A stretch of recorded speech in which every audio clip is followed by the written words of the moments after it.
में उनको खुशामदीद कहती हूँ और हमें उम्मीद की किरण भी मिल रही है।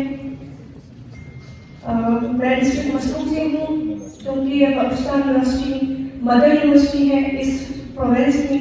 यहाँ पे डिफरेंट डिस्ट्रिक्ट के जो स्टूडेंट्स हैं वो यहाँ पे आके रहते भी हैं और पढ़ते भी हैं। मैं बिल्कुल यहाँ की स्टूडेंट हूँ, फार्मेसी डिपार्टमेंट की हूँ। माय नेम इज डॉक्टर अस्मा मंजूर फ्रॉम डिस्ट्रिक्ट मसरूफ। सर, हम यहाँ पे जो 6 साल हमने यहाँ पे गुजारे, जितने स्टूडेंट्स के इश्यूज थे, आज तक ऐसे बैठ के किसी ने हमारी बात नहीं सुनी। तो एक दफ़ा इसके लिए मैं आपका मशकूर भी हूँ। 6 साल यहाँ पे रह के हमें जो मुश्किलात का सामना हुआ, जो हम अभी तक फेस कर रही हैं, मेरे भाइयों ने बहुत डिटेल और प्रूफ उनको हाईलाइट की है। जो बीइंग अ गर्ल हमने नोटिस की है, पहले से ही बलूचिस्तान लड़कियों की तालीम में पीछे है। जो हमारा रेशियो है गर्ल्स एजुकेशन में, वो पहले से सोने पे सुहागा की बात हुई कि स्कैंडल, रेडियो स्कैंडल 2019 के लास्ट मंथ में जो रेडियो स्कैंडल हुआ, उसमें मेरा ये क्वेश्चन आप लोगों से सर कि हमारे जो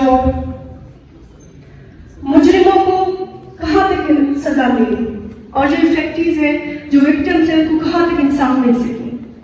बड़े बड़े मगरमच्छों को बचाने के लिए हमारे सामने छोटे छोटे मगरमच्छों को सजा के तौर पे साइड पे करके हमारा मुंह बंद कर दिया गया। लेकिन मैं इस कमीशन की तरफ से ये पूछना चाहती हूँ कि कहाँ तक वो पहुंचा, कहाँ तक उनको सजा मिली और कहाँ तक हमारी फैक्ट्रीज को, हमारे बलूचिस्तान की लड़कियों को, बलूचिस्तान की बेटियों को इंसाफ मिले। ये हमारा,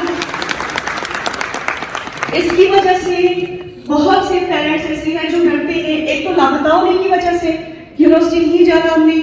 यही कैमरे हैं, जब हमारे भाइयों को लापता कर दिया जाता है तो ऑफ हो जाते हैं, और यही कैमरे हैं जब हमारी लड़कियों को देखना होता है क्लासेस में, वॉशरूम्स में, एवरीवेयर, यही कैमरे उनको काम आ जाते हैं। क्यों?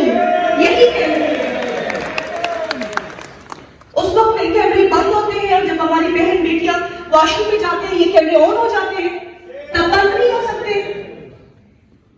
जान की अमान के साथ, क्योंकि यहाँ पे जो कोई भी बात कर देता है, एक अगले दिन या कुछ महीनों बाद वो भी पोस्टर पे आवाज़ कर दी जाती है, जस्टिस फॉर अस्मा। कल को मेरे लिए भी यही लिखी जाएगी। जान की अमान के साथ मैं कहना चाह रही हूँ कि कहां तक पहुंची है हमारी लड़कियां, पहले से ही एजुकेशन में पीछे हैं। इस स्कैंडल के बाद मैं खुद यहाँ पे पढ़ी थी। इस स्कैंडल के बाद हम खुद खौफ में मुब्तला थे। मैं हॉस्टल में रह रही थी।